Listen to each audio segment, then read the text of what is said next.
एक बार की बात है, किसी गांव के मंदिर में देव शर्मा नाम का एक प्रतिष्ठित साधु रहता था। गांव में सभी लोग उसका सम्मान करते थे। उसे अपने भक्तों से दान में तरह तरह के वस्त्र, उपहार, खाद्य सामग्री और पैसे मिलते थे। उन वस्त्रों को बेचकर साधु ने काफ़ी धन जमा कर लिया था।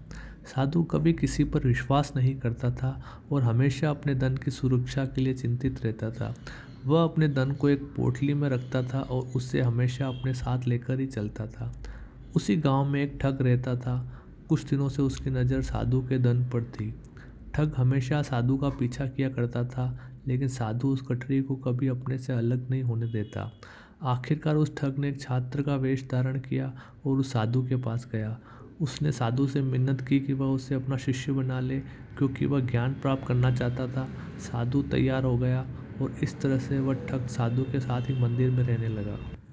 ठग मंदिर की साफ सफाई से लेकर अन्य सभी कार्य भी करता था और ठग ने साधु की खूब सेवा की और जल्दी उसका विश्वास पात्र बन गया।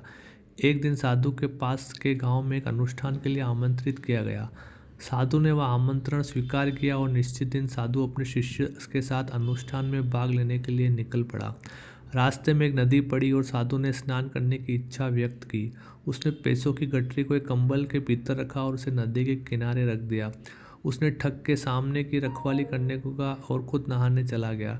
ठग को तो कब से इसी पल का इंतजार था। जैसे ही साधु नदी में डुबकी लगाने गया, वह रुपयों की गठरी लेकर चंपत हो गया। शिक्षा: किसी अजनबी की चिकनी चुपड़ी बातों में आकर ही उस पर विश्वास नहीं कर लेना चाहिए।